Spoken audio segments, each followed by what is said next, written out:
That is my family that I pester and give them a hard time about subjects. What do you think? What do you think? But it's nice to have a team of friends and family who support you, because everybody assumes that these live things that we do and come up with these subjects are just there. No, we have to pull it out of the bag because we know That's so it. much. I'm a motivator, transformational coach, and everything, journalist, and everything that goes with it. But sometimes you can be so far ahead of your audience that you've got to reel yourself back in. And this particular subject that we're talking about today is called positive self-talk. And the reason it came about is because I was having a conversation with a friend of mine and reminded her that no matter how much I know, and also no matter how much I'm read and I've got the qualifications, there are times when you do doubt yourself. There are times when you say, I'm not sure about that, or you go back on the thing that you said you would never do, so quite often you've got to home in, you've got to pull it in. And so I decided to I wanted two men, because they work with young men, well, men and young men.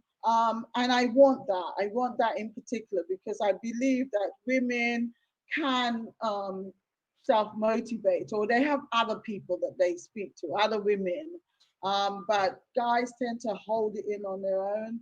And I think it would be nice if we could speak to men who can then motivate other people. It's not just all about women, we are family. So I invited Action Jackson, who I know from London, England. We were on the same channel or some motivational thing that I do. And I remember listening to him and thinking, oh yeah.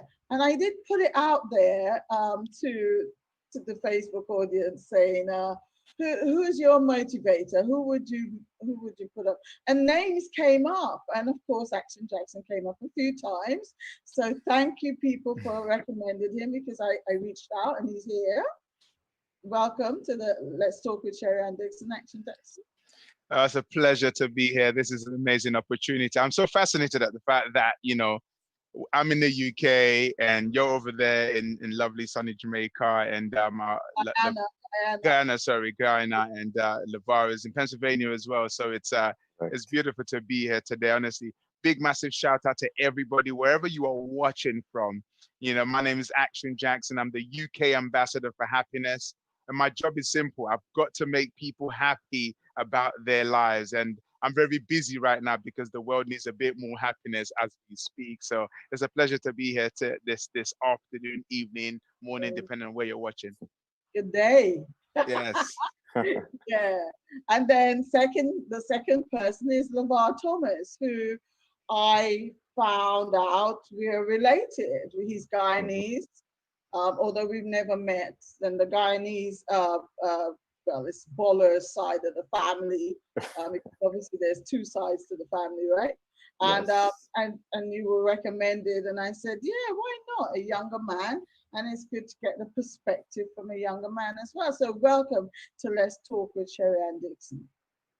Thank you, Sharon Ann. Such a great opportunity to be a part of this platform and to connect with people all around the world right now. And self-talk is one of those things where we all struggle with. There are times when we want to go about something and that voice shows up saying, why do you want to do this? You're not good enough. So with the work of Empower for Greatness, and as a co-founder of Leaders of the Free World, I work with students, entrepreneurs, and aspiring leaders to really push past those self-limiting beliefs, helping them to understand what's standing in their way from being their best selves and showing up as the leaders that they were destined to become. So I'm really excited to share some insights today on this conversation about self-talk. Good. Well, people are sending questions already, and I'm trying to do two or three things at once. So here we go. Let me find my questions. Okay. So when I talked about the power of positive self-talk, and I was trying to tell this lady that there are many times that I've walked through big doors, really, really big doors, but was nervous. Like when I went to number 10 Downing Street, and there were all the other editors there, and they were quite la-di-da. Jackson, you know what I mean when I say that, very uppity. And there was the editor of Vogue and the editor of this, you know, all the big names. And there was me, one little black lady in the room. And I had just gone locks, I just started locksing. So there was these locks twined up on my head, and I think they thought it was radical, the story that's out today, that the little boy, a little girl has been banned from a school in Jamaica because of her natural hair. Well, at that time it was worse. But now obviously we've got it with a black school mistress saying that locks is not good, it's not healthy, it's not clean. And I just sort of wonder, 20 years on, I think, or 30 years on, we're in the same place. How do people cope with these things that are out now in the universe, of telling people that they're not good enough, they're not, it's like a running dialogue in our heads. All the things, we're not good enough, we can't do this, we can't do that. What's your take on that? Let's start with Action Jackson. Well, thank you very much for that. Do you know what? With everything that's happening, when a child is born, they come to this planet as a blank canvas, and it's our responsibility as adults, educators, parents, to pour the best in them, because whatever you live, you start to learn. Whatever you live, you start to learn. So when we start living in an environment that is constantly negative, we start to think and believe that that is the narrative that we're supposed to live out. So imagine that you're an actor, that's your script. Your script is, because you're short, you can't make it, or because you're black, you can't make it, or because your parents come from this background, you can't make it. So what happens is we take on all these negative narratives. Now, what we don't realize is this: the subconscious mind, we work with two things, your conscious and your subconscious. Your subconscious mind never forgets anything. It stores every narrative that you've ever experienced. That's why you can walk into number 10 Downing Street and feel a sense of, ooh, do I belong here? Because at some point along the line, you've had that thought of, do I belong here? Am I good enough? And that just rolls up again. So our environment, the environment we live in, and the environment that we actually put ourselves in, can actually play a lot in terms of how we see ourselves and how we see the world around us.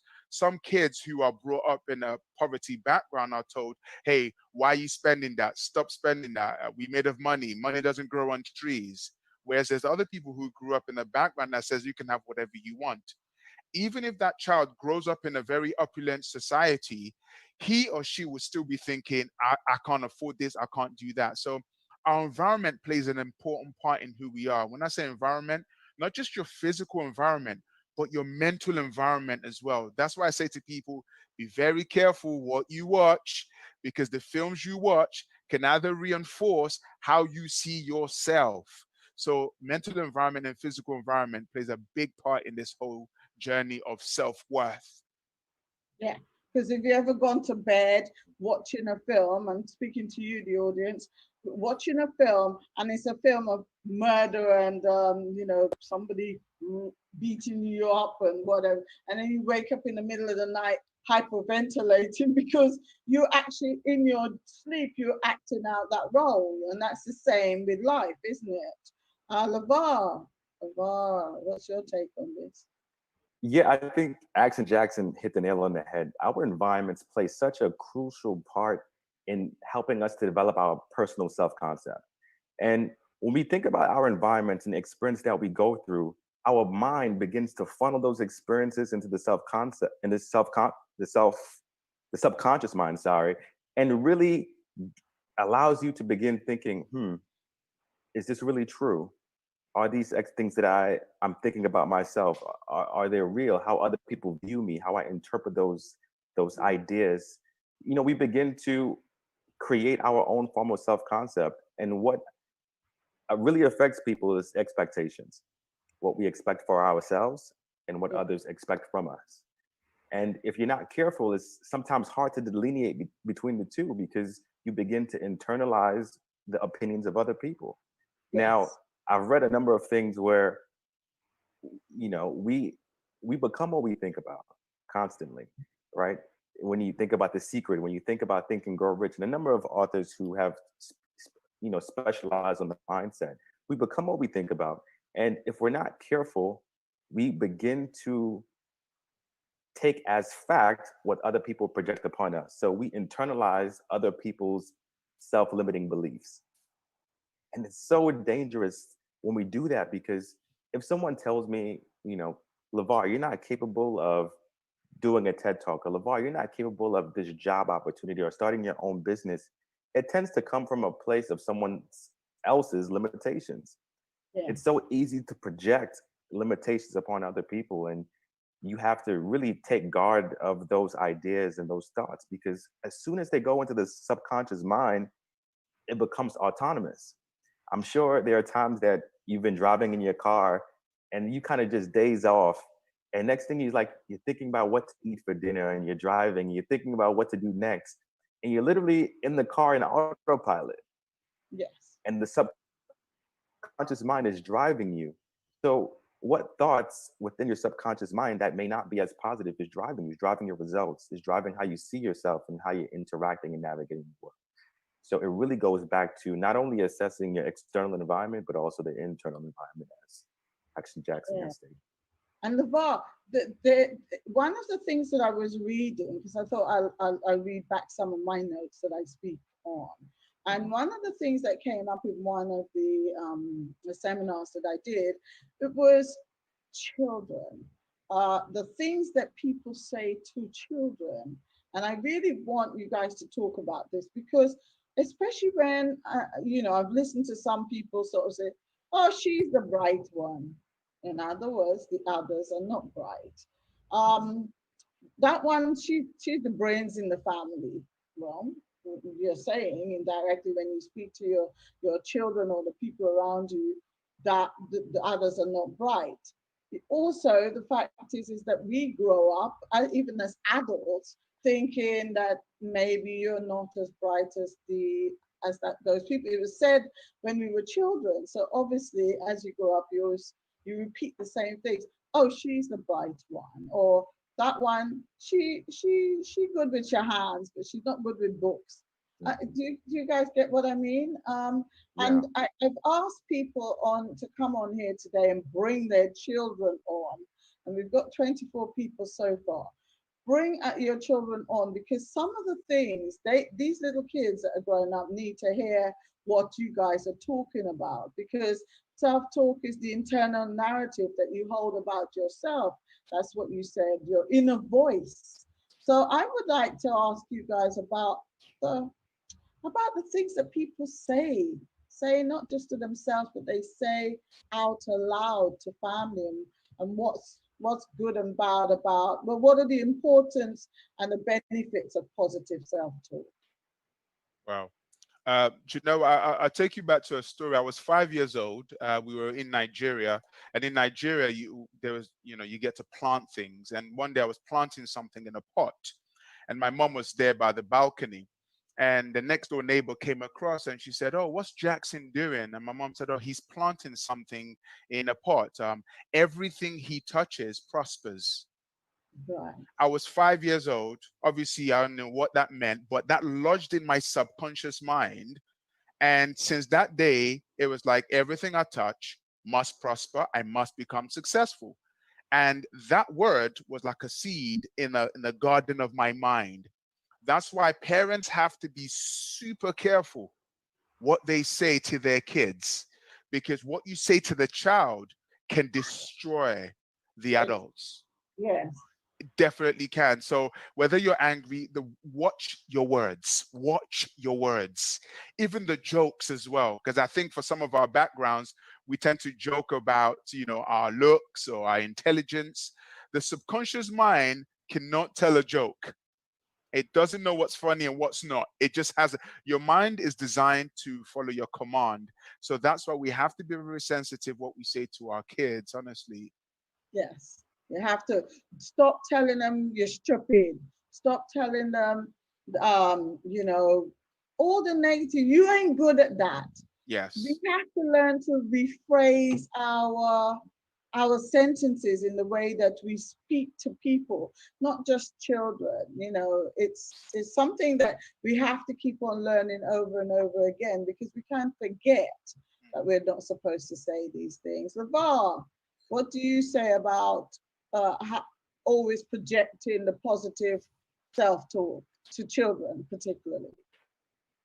Yeah, as Action Jackson was sharing his story, what came to me was an experience I had in high school when we're preparing for college and everyone has to take their standardized exams.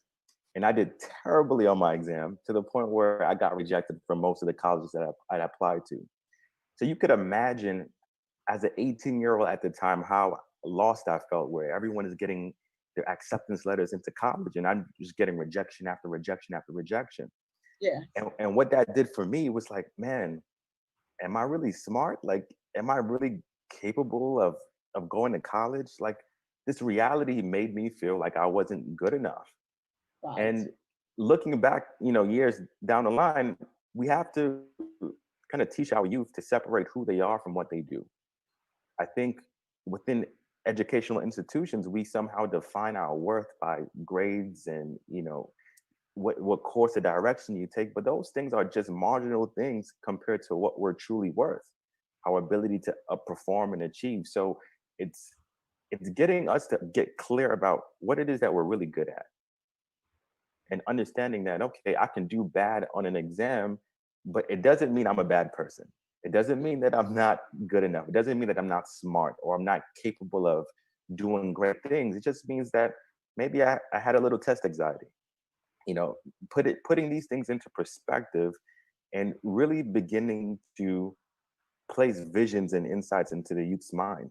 Not just saying, this exam is the end all be all, but it's a mean to an end. And it's not the only way for you to succeed. That you can dream, you can envision, you can think ideas and have all these different experiences, and you can be successful, and not allowing this one outcome to kind of determine who you are. So when I think about the positive self-talk, it's those experiences that happened years ago that still show up. Yes. It still shows up when I want to go after an opportunity. I'm like, LeVar, you're not good enough. And I'm like, where are these thoughts coming from? Like, I literally just had a breakthrough experience and these same thoughts from 15 years ago is still coming back in, And, it comes through not just in work, it comes through in relationship. Action Jackson. When we talk about I was listening to a really great talk earlier on by another guy, and he was talking about in relationships, a lot of it is self-love, understanding yourself and giving the love to yourself so that you can understand your flaws, your weaknesses, your strengths and your weaknesses. Because unless you understand your strengths and understand your weaknesses, then you can't give of yourself to another human being. And that's why some people fail in love relationship. And what do you say, Action? No, it's so important, because inside every mind there is the critic and the cheerleader. Yes. Now, the critic gets built from day one, and the cheerleader doesn't get as much in there. So as you grow up listening to the critic, you yourself become self-critical, and then that's where we begin to develop self-hate. Now, when you then go into a relationship where you're supposed to add value, you're now wanting to get value from that relationship. That self-hate says, I don't think I'm good enough. LeVar says, when I failed all these tests, the critic was like, whoa, dude, I don't think you're that good. The cheerleader is just sitting there like, instead of really reshaping the narrative to say, hey, this is my journey, I'm going to bounce back. So in relationship, whether it be a romantic relationship or relationship with parents and children, it's so important to big up the cheerleader. There are times I look in the mirror and say, Action Jackson, you are amazing. I am proud of you. You did a great job. I say that to myself. I could do a talk to 500 kids in the room, and the kids are saying, yo, that was amazing. I'll go into the toilet and look myself in the mirror and say, well done. Because it's easy for the critic to say, oh, you didn't finish all your slide, and you didn't do that, you didn't do that, because the brain is like a negative Velcro. So I have to consciously build the muscle of the cheerleader. I've got on my wall, I am enough. I give myself permission to be my best self. I say it to myself every day. So build the cheerleader in you and silence the critic. Yeah, because then you as I started off by saying, even although we're motivators, we're concentrating on the little things. I mean, obviously you have to do that. You've got to check that you haven't got the thing that bothers you, that one gray hair, or you've done your eyebrows as a woman, one above the other, or your lipstick's on your teeth. Those are basic things. But the things that you really should concentrate on is that you walked out of the door to go to that event, that you stood on stage, or it could be a wedding, or it could be a christening, and you made a speech to a camera, because there are many who can't do that. So we're talking about standing on stage, but I'm talking about the normal everyday person, the basic little thing that you save £10 or $10 at the end of the week, so that you can put it towards it. Last night I gave a young lad some, $1,000. Sounds like a lot of money, but it's probably about £5 or something. But he was so good in talking to his mother about it, that he was putting it he's saving to buy something special with it. And it's the little things that you do. And then when she told me this morning, I was like, oh my God, well, I want to give him another 5, because it showed that he was grateful. But it's about feeling good about yourself at all times, and also giving yourself praise for the little things that you do. It doesn't have to be major things. One of the importance and benefits of self-talk, it says in my research, is that positive self-talk is important for a number of reasons, from helping to overcome body dysmorphia, to sports performance, meditating, anxiety, and depression, because we don't realize that depression comes from negative self-talk. And to be more effective in learning, positive self-talk can make the world so much different, because you see things in a different way.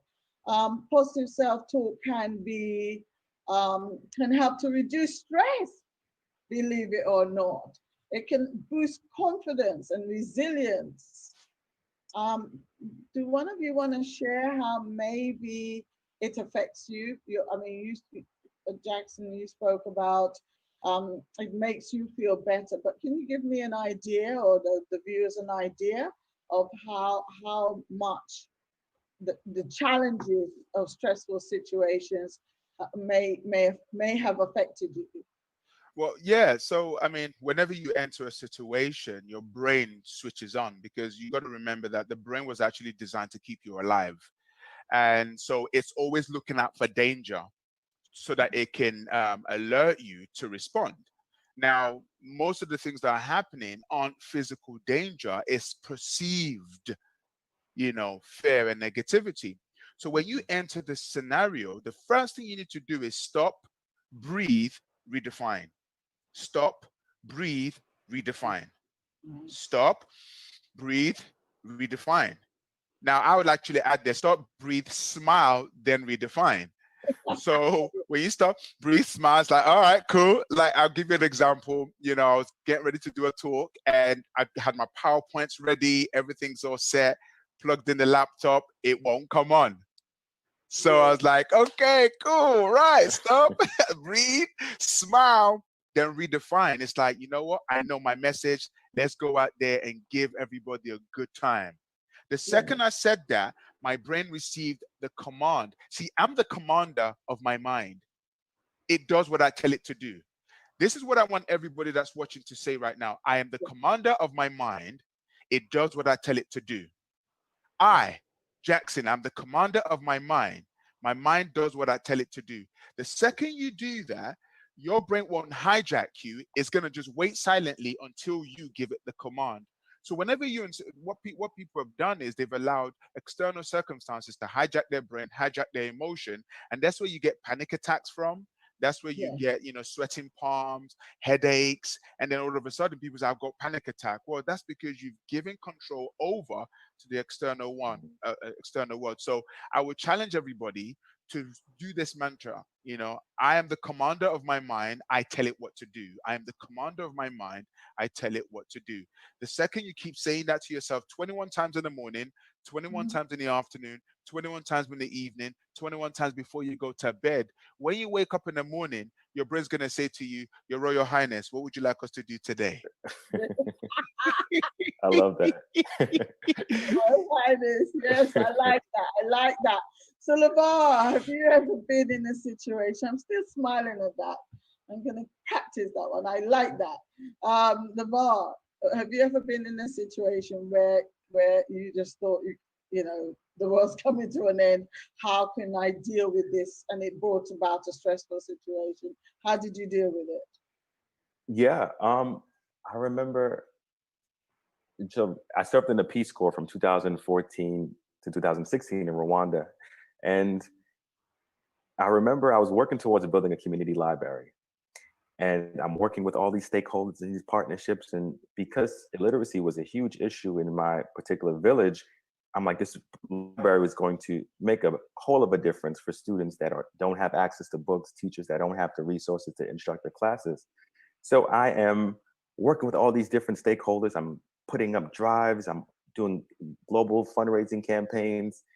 I'm come across an organization that's building a youth center. And I'm like, you know what? I'm going to partner with them and make this kind of a revolutionary information hub for my community, teaching financial literacy and English language courses and certification courses for rural villages. And literally maybe 3 weeks before closing in on this project, this organization loses funding and they had to relocate, and now the project falls to the ground. Now, I'm like, holy crap, like what's going to happen? So many people have been waiting for this project to take off so it can kind of change some of these issues in the community and address some of the problems. And as you all can imagine, those thoughts start to seep back in my head again. And like, how could you even think that you could get this thing off the ground? What's wrong with you? You thought that Murphy's Law, anything that could go wrong went wrong with this project, especially when I was optimistic and hopeful with how things were coming together. And literally, I had to kind of become still. I had to center my thoughts and tell myself, LeVar, you are enough. You are enough. Despite what this outcome is, you are enough. Despite what people may be thinking about you or how you've tied your worth to this project, you are enough. And I think, and anytime I'm in crisis and I feel like my self-concept is going down the drain, I tell myself I'm enough, because there's nothing that can possibly happen that can diminish the value that God has placed in me already. So I start from that place. And when that happens, a boost of confidence hits me, where I'm then able to then change the situation around and seek other ways of adding value. And from that library project, that collapsing, I started working with mothers and helping them to address malnutrition issues in the community. So we started training mothers and going into rural villages and training local leaders in how to address this food security issue. And literally, it spread like wildfire from this one point of brokenness to a point of taking that and turning it into a way of empowering others to be their own superheroes and helping them to know that they're enough.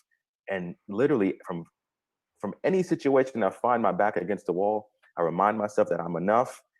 I have the experiences that have led me to this point that can drive me and drive the change that I'm seeking and the person I'm striving to become. So for those who are looking, tell yourself every day that you are enough. We don't hear that enough, because you turn on the TV, you're told you're not enough. You go to the magazine brochure, and who you see? You see someone who doesn't look like you, so you can't relate. You're not enough. You get overlooked for promotions. You're not enough. So if you don't become your own personal cheerleader, as Action Jackson said, then you're your own biggest critic. I like to think of the mind as a vehicle that drives you to where you want to go. Now, if you look at the vehicle, the only vehicle that you have, and you're slashing the tires and you're kicking the doors, the vehicle can't go anywhere. So if that's the vehicle that you have to cherish that vehicle, because that's what it takes to get you to where you're trying to go. And I do that by telling myself that I am enough. I like that. I am enough. I am enough. I'm going to read some before I go on to the next section. I'm going to read and welcome some of the people that are on here, because it's a nice little audience. Lavelda Vincenzi. Lavelda Vincenzi. I'm not good at names, so it's quite good that I got that. After 1,000 says, hey, wonderful. Dawn Martin says, you would have stood out amongst all the other editors. Yeah, I would have, because I was black. But I stood out because I was confident. I was confident. I was a very confident person outwardly. It's just that one little something in my head that was saying, oh, you know, they don't like me, you know, because we're taught that maybe the white editors don't like us. So I was playing that in my mind, and I had to regurgitate that I was good enough. In fact, I think I was saying I was better than them. And that got me all right. Dawn Martin, Patricia Parker says, oh, hi, that's Aaron. Oh, lovely cousins on here. Dawn Martin, the negative internal voice can stop us from stepping into our own purpose if we allow it.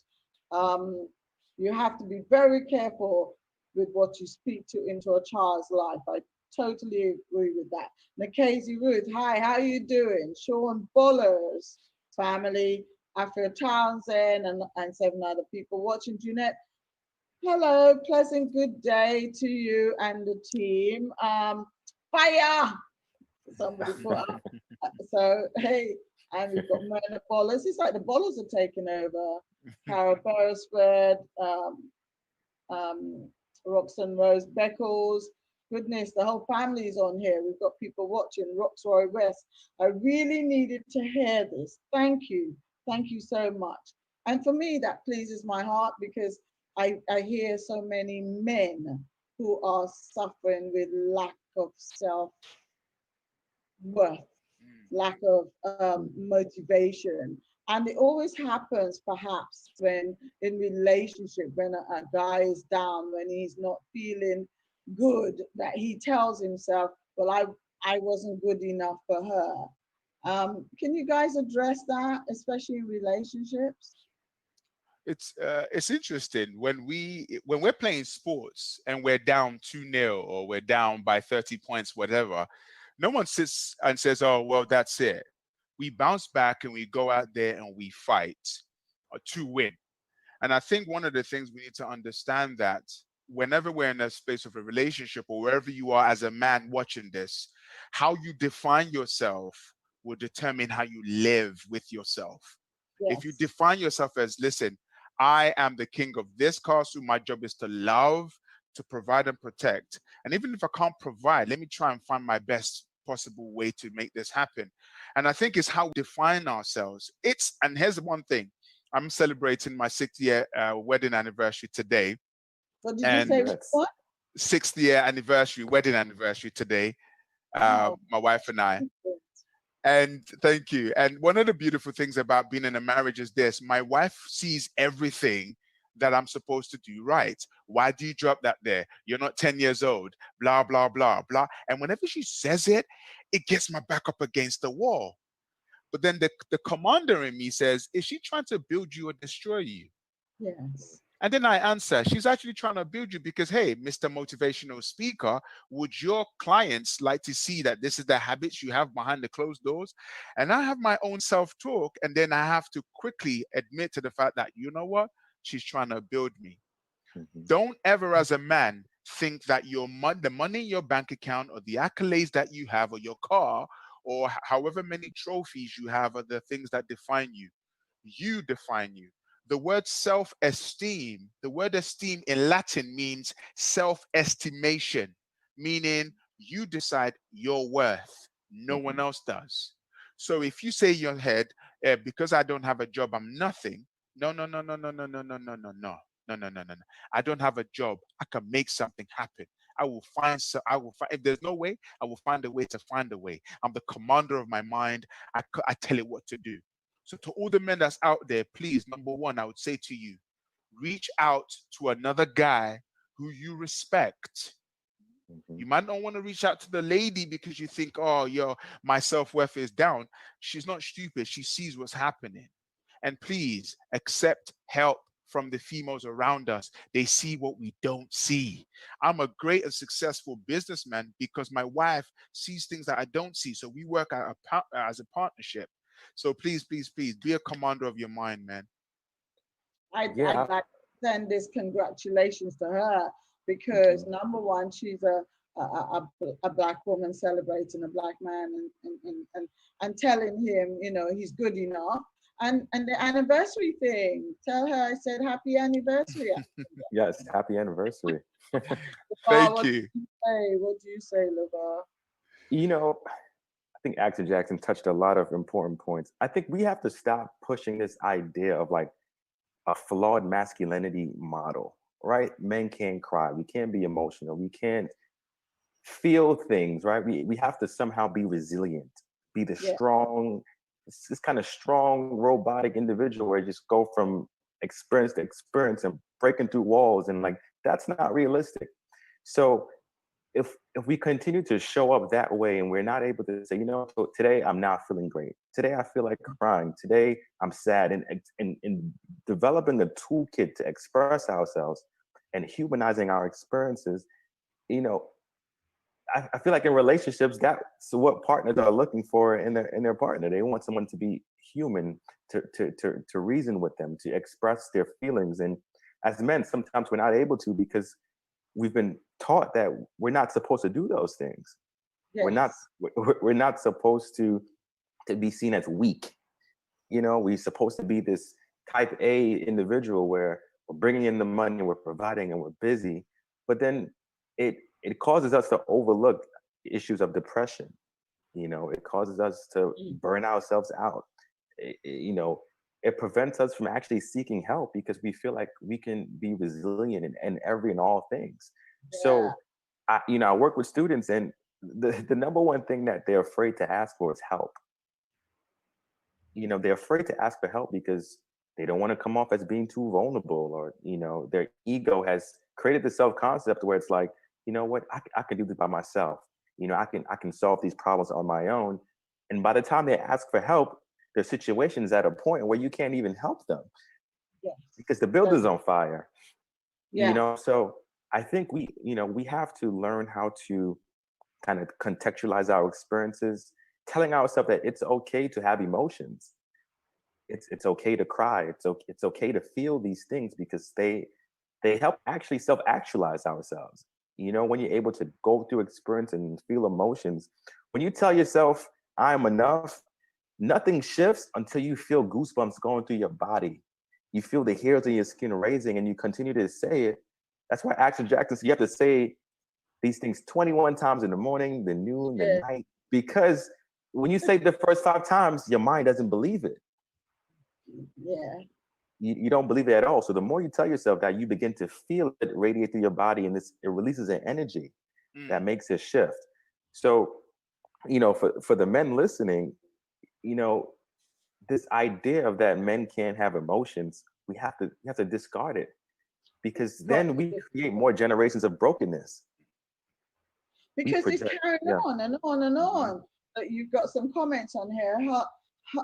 Herbert Fowler says, I agree with all the negative comments that we face daily. You have to find sanctuary within you and be around positive minded people. To choose, as Action Jackson started, when we have to choose what we put into our minds. Not just the film, it comes with the people that we also surround ourselves with. Junette says, Junette Stewart, great piece of advice. We've got some young, very young people on here, guys. So that's really great. Awesome. I'm sure young boy is 30. Probably got that wrong, and I'm going to get a text saying, No, I'm not 13. They like the yes, I am enough. And Annalise Smith says, yes, I am enough. And the young boy's name is Shaquan. I should have called him by his name. Um, Happy anniversary, of course. It's a full-time job, says Shirley Collymore. It's a full-time job to make positive self-talk a new habit. The good thing is that like any discipline, the heavy lifting will build muscle. Its own new roads in our mind. Its own new roads in our mind until this becomes the new normal. Yes, and we're talking about the new normal, right? Cara Beresford says that's so true. And you've got other families. Zoe Hutchinson Caesar is here, and Roxana Braithwaite is here. I wanted to go on next to talk about if you could give us examples of positive self-talk. Because it's easy us saying self-talk, be positive, say I am positive, I'm good at this, but there must be more to it. Can you give us any examples, please, guys? Well, do you know the funny thing is, the word, I mean, LeVar was saying, I am enough. I'm in my office right now and I've got on the wall, I am enough. Right. Because every issue, drink issue, money issue, relationship issue, every issue that anyone's ever gone and faced is simply because they don't believe that they are enough. So they try to fill this vacuum with stuff. And when they fill it, they realize, oh, well, now how do we begin to fill? Well, we fill by thoughts. Where do thoughts come from? Words. Two things control your life: the words you speak and the pictures you form in your mind. That's it. That's it. Now, if you can begin to repeat those words to yourself, I am enough. I am enough. I am enough. I was doing a coaching session with two boys just on Friday, and that was their assignment. I am enough. I give myself permission to live my best life. And I said to them, we're going to repeat it 81 times. Yeah. And on the Zoom call, I got them to start repeating it. Now, I said, was it getting boring? They're like, yeah. I'm like, let's do it again. What I know what's going to happen that night, as they're sleeping, their subconscious mind hijacks their brain and starts repeating the same thing. It literally is as simple as saying those words to yourself. And this is what I would say to everybody. Go and start what I call a victory log. A victory log is a log of all the things you've ever achieved to date. I don't care how silly it is, because you need evidence of victory. So when your brain tells you you're not good enough, you say, brain, shut up. Do you not see this? Yeah. Do you not see this? Because if you're going to incriminate someone in a court of law, you need to gather what? Evidence. The problem is we don't gather enough evidence and we don't repeat the evidence to ourselves. Yes. Like the office I'm in, I built the office myself. I didn't want to hire anybody. I laid the floor, I painted the walls. So every time I walk in here, this is a reminder of I did this. Yeah, yeah. So I really believe in evidence of victory, your victory log, and that Lara says, I am enough. Put it on your wall, put it on your phone, record it, get your phone, record it on your phone, and then play it to yourself before you go to bed. Yeah, I like that. I like that. Before I come to you, LeVar, I've written down two today that I like, that I want to say to myself. And I have been saying, because I've said all the others and I'm bored with them, because I actually do believe them that I am good enough. I've written down, I have the power to change my mind. I have the power to change my mind. And attempting to do this took courage, because everything that I do, I've left. I gave up being a magazine editor, and then I went into being a motivational speaker, and now I'm here in the Caribbean, sitting here in front of you guys doing webinars, and all that takes energy, and sometimes it's frightening. Sometimes I'm like, why did I put myself in this place? And I wrote in my diary today, attempting to do this took courage, and I am so proud of myself for trying. So those are my two. So I love it. I love it. I love it. if you guys are listening on here, obviously I know you are, because I can see how many of you are still here. and we will get a lot more listening after we finish. Write something in your diary or write it on a piece of paper, it doesn't matter where, and stick it somewhere to remind yourself that, you know, you could say things like, I might have a way to go, but I'm proud of how far I've come already. Because sometimes the project's not finished, like my book's not finished. It should have been finished years ago. Something's stopping me, but whatever I've written so far, I've come a long way. So it's simple. It doesn't have to be sort of so broad. It can be just how you feel. You went shopping and you saved £5. I am good at what I'm doing. Say things like that. LeVar, I hope I didn't say all the things that you wanted. No, that was wonderful. Yeah. On my wall, I recently wrote down that the journey is not about perfection, but about progress. Yeah. And I remind myself that because I have this perfectionist tendency to make sure that 150% is completed before I get started. I need all the resources now before I can start. And I'm like, that's not true. You have to start to get the job done. You know, the job doesn't get done before you start. So trying to overcome that perfection tendency, because as I write my book as well, that's the thing that shows up for me. Like you feel like you need all these experiences. You need to be in the perfect role, and you need your company needs to be bringing in this amount of money for you to share your experiences with the world. And that's not true. So making sure that you're getting out of your own way is key. In terms of steps and systems, putting systems in place to overcome those self-limiting beliefs and kind of increasing the self-positive talk, it's something that I really admire about Lisa Nichols. She's a great transformational leadership coach. And I went to one of her conferences, and she had us identify the lies we tell ourselves. And I think that is so important because, as Action Jackson mentioned, when you have to kind of track your successes, because when you track your successes, you're able to remind yourself in times when your mind is trying to sabotage your results. You say, no, not at all. Like I showed up 5 days a week at the gym today. You know, I ate healthy. Like those things are important markers for you to pat yourself on the back and say, good job. But if you're waiting for you to lose 50 pounds, you may never get there because you overlooked that, hey, I lost 2 pounds today. I lost 8 pounds last week. And over a period of time, it adds up to 50. But we're looking at this big marker that we're overlooking the small achievements that we're having. So I would say, look, track the small achievements that you're getting in your life, the small results that you're getting. Celebrate that.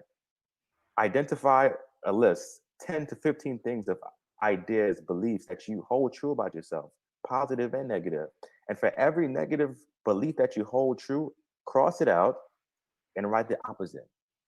So if you feel like you're not good enough, on the line after, I am good enough. If you feel like you can't start your own business, I can start my own business. If you feel like you can't earn $1 million, I will be a millionaire by this date. And you sign your name. You create your personal life contract for yourself that you hold yourself accountable to. Because if you think about in your everyday life, you're accountable to everyone else but yourself. If you tell somebody I'm going to be there at 3:00, I guarantee you that you're going to jump over bridges and climb mountains to ensure that you're there. But if you make a commitment to yourself, why don't you hold it to the same level as you do for other areas of your life? So just getting real clear about the lies that you're telling yourself, writing the opposite, tracking your small wins every day. Every day you should look back and say, you know what? Even though I didn't write this book, I wrote a chapter or I wrote a page. And that alone begins to plant seeds of positive energy that motivates you to continue to keep writing. Because if you say today, I'm gonna write a page. Tomorrow I'm gonna write a page. At the end of 2 to 3 months, you might have a book. You might have 4 chapters looking back at it. But if you start off saying, I'm gonna write this book, it's quite intimidating because there's all these expectations that come with the idea, how you have to show up, who's gonna read it, all these different, your editor and the writer and the seller, all these people inside your mind are all trying to do the same job at the same time, and you have to literally assign roles. So again, get that list down. write those flawed ideas that you hold true for yourself, and replace that by truth, and also track your daily wins, because that allows you to kind of carry the momentum to the next day. I love that. I love that. Thank you so much. I have one section left that I obviously reading people. I could keep you guys here all day. But I need to say hello to people as we go along. Jermaine Williams Beckles, she was on here and she talks about the same sort of thing, the positivity that she deals with here, stress and hair falling out, and she's on there. She says, love this. She asked, what is the evidence? That might be something one of you want to take up. Noel McCriff is here. Janice Jackson says the energy is more powerful than the words. It's June Gilbert is sharing. Patricia Parker, you can do all things through our God who created us. Enjoying this. And I think it's, if that is your belief and you believe in God, and that's what you want to believe, then if that is your purpose, that is the thing that channels you to go ahead, then why not? Who am I to say that it's not about God, it's about you? Because, you know, everybody believes in a different thing. Here, there's a sentence, a paragraph here that I wrote. Before you begin to use positive self-talk, you really should identify how often and what type of negative thinking that you engage in. Once you understand this, you can make a start on retraining your thoughts. When I teach my people, I do this series that I do about you know, understanding your power. And I say you have to learn first to personalize, meaning, you know, stop blaming, stop, meaning you always say, some people always tend to say it's their fault. They take the blame for everything. Polarizing, meaning that you see things only as good or bad, and there's no gray areas or room even for a middle ground. Magnifying, meaning that you only focus on the bad or the negative in every scenario and dismiss everything that's good and positive. Have you ever, guys, ever spoke to somebody and you find out that they say, well, I'm not good at this. So I'll give you an example. I used to do that. I used to start off, well, I'm not really good at making cake. No, you know, they're talking about who's going to help out with the catering. I'm not good at that. I'm not good at that. But I never told anybody what I was good at, because I was so focused in trying to tell them what I wasn't good at. And I retrained and talked to people about retraining your mindset so that you say all your good things first. Oh, I'm an excellent speaker. Put me in the speaking department. I'll do that. I'm really good at writing. Put me in that area. So you redress the situation rather than talking about what you're good at. Nobody's born a cook. So why should I know how to cook? It's not something that I have to know. My parents didn't cook on my head. They called me Sherry, right? They chose the distilleries instead. But try to always say you're positive first is my point. Don't always say you're negatives. No, that's so true. It's like Muhammad Ali. You know, he said, he spoke, I am the greatest, before he became the greatest. You know, he said it, he believed it, the world believed it, and he became it. So I think it is very important to actually make a list. The other day I was putting together, you know, people always ask me, where's your biography? I need to put it up. And I had to sort of, the same one I've been using for years, I haven't updated it. I said, why haven't you updated your biography? And I thought, oh, like LeVar said, these are some of the lies you're telling yourself. I haven't put on there that I've done a TED talk. I haven't put on there that I'm working on my second book. I haven't put on there that I've just become a dad 60 days ago. So I said, listen, you're going to big this up like you're number one on earth. And when I read it, I feel so powerful. I said, I want to hire this guy to come be my coach, you know? I'm gonna be, listen, I'm the best in the house. I don't care about you. I don't know what you think about yourself, but I am all that and a bag of chips. Because you have to own your stuff. Because if you don't own you, who's gonna own you? Who's gonna own you? I say, listen, confidence is currency. Even if you're not sure, be confident, because your confidence will bring you your competence. You know, no one's great at everything, but that's, I mean, I work a lot with coaching, one-to-one business coaching. And a lady called me the other day. We're just having a chat, and I realized that she has some issues. And I just went straight in there and confidently solved some of her problems. Now she's become a client. You know, I said, wow, how did that happen? I wasn't planning on signing her up, but because I was confident in owning my power, believed that I was enough, boom, magnet. So you've got to be your best cheerleader. Everybody should go and write a biography that, so that one day if they invite you to come and speak, you can send it to them. And also, one of the things that I realize is that, well, maybe you can help me out with this, identifying self-talk traps.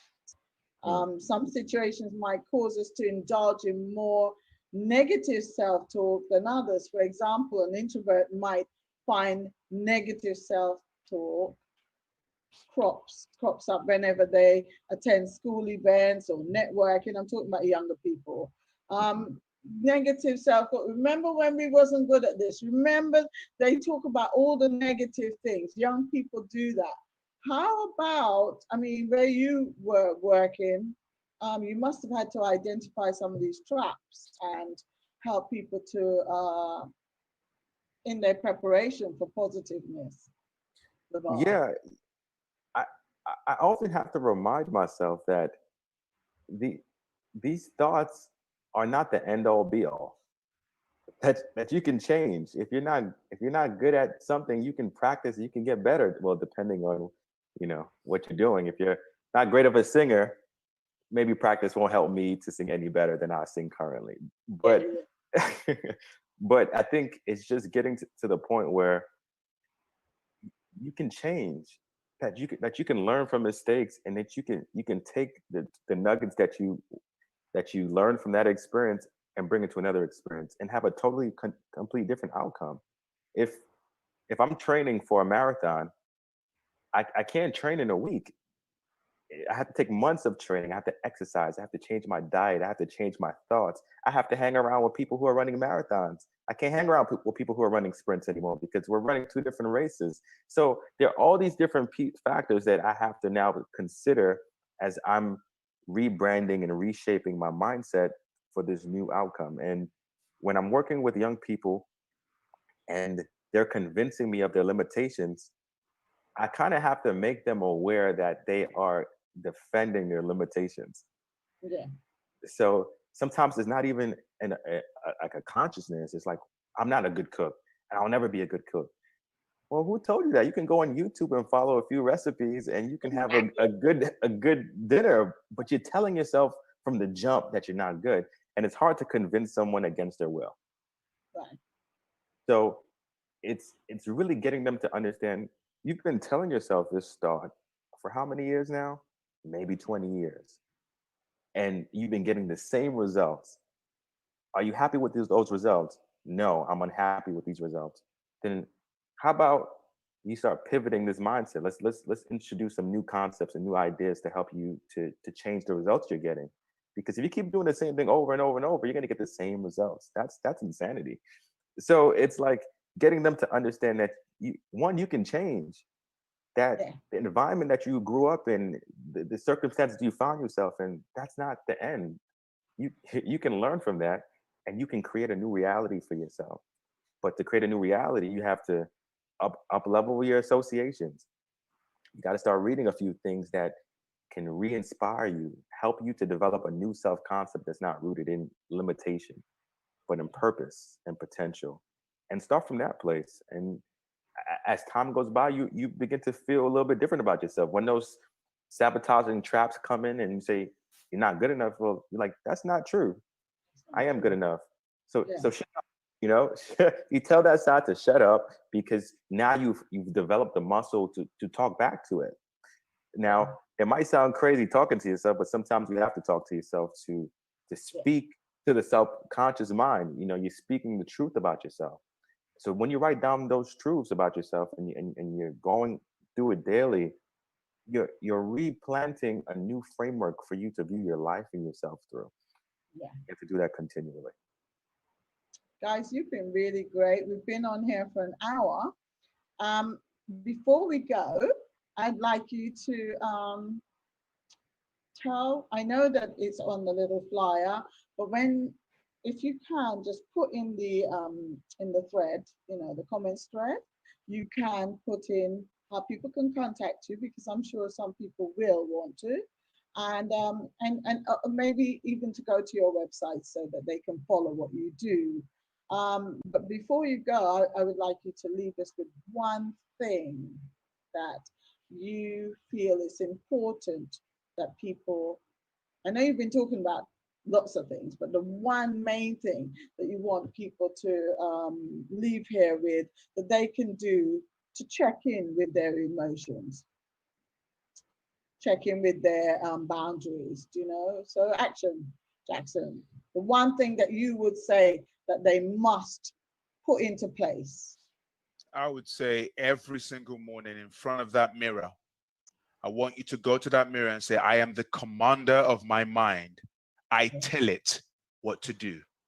Now, today, you're going to have a great day. Get a marker and just put it in a corner of your mirror and say to yourself every day. That's what I've been doing. It's worked for me. I've used it to build my business, build myself. It's working for my marriage. It's simple, but it's effective. Mirror talk every single morning. Please do it. Please do it. Please do it. Love that. Love that. Mirror Awesome. talk. Because talking to the mirror helps you to, you're seeing a person, you're not just walking around. But if you don't like looking at yourself, that's another conversation we'll have to talk about. but saying that. And LeVar, what is yours? I want everyone that's watching to recognize that you become what you think about. You become what you think about. So whatever ideas you hold in your mind, it's true because you believe it. Whatever you believe is true. So tell yourself that you are enough. Let's start from there. Get comfortable with telling yourself that you're enough, because in every space that you're a part of, every door you walk in, from the moment you leave your house, something is telling you that you're not enough. So you should leave your house with knowing that you are enough, that you have the abilities, you have the mindset, you are who you are, and you are enough. And you don't have to ask permission to be who you are. You just leave notice. And that's all I have to say about yours. And I'm going to join you. So there's three of us in here. So there's 3 points. I'm going to say that you have to, don't be afraid to create boundaries. Sometimes there are people in our lives that don't bring out the best in us. We must accept that. And identifying self-talk traps us. Well, identifying self-talk might also mean identifying a person or two who encourage us. They encourage us to think negatively, not encourage us to think positively about ourselves and about situations. It's okay to create boundaries. We can move those boundaries more and more, because sometimes we do have boundaries, but then they become soft boundaries. Make some hard boundaries and find ways to remove these people or remove these issues of conversation. Focus on surrounding yourself with people who talk positively about you and to encourage you to do the same. That's my saying. Encourage people, be around people who see you positively, who are not going to keep on bringing negative talk to your space, because sometimes that can take you down another road. Guys, I really appreciate you coming on the Let's Talk with Sherry and Dixion. And you know I'm going to come back for you again somewhere, sometime. And thank you for reacting so quickly, because some people are, just don't want to come on because they're shy. They're not shy, but you can't really be a motivator and be shy, can you? There's a few of them out there, you know. And you were great, giving us some great positive information. And on behalf of my guests, I'd like to thank you. Thank you so much for the nuggets that you shared here today. So, Action Jackson, go and pop that champagne or Prosecco. Of course. Do you know what? She surprised me with a cake, actually. Yeah, before I went to the shops, came back, and there was a big cake on the table. So yeah, there's gonna be cake and Prosecco. Well, it's Emancipation weekend here. Emancipation happened yesterday, but because it's a weekend, I'm just gonna go out there and just and do some nice dancing, not whining, dancing. Why not? Why not?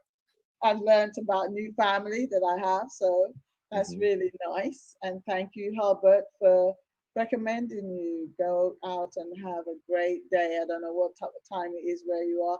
I know Action Jackson's nearly nighttime and you're daytime, but whatever you do, just have a wonderful and blessed day. Thank you. This was great. I really enjoyed the conversation. Thank you. And thank you, everybody, for listening in. All right. Thank you so much for coming every week. We have some loyal people here, and they're putting messages. You guys can look later on. And thank you for coming. Thank you for listening in to these two guys. Share. I need to ask you to do this. Can you share the video into different groups? Because other people need to learn from this. And if you don't share, if you don't, share what they said, then it's only a few. There's 25 people on here. I know as the days goes on, it goes up to thousands, but we're going 3,000, 2,000 every week. So share it to a friend so that a friend can learn and be better about his or herself. Thank you, everybody. Thank you for coming. Bye. Have a great rest of the day.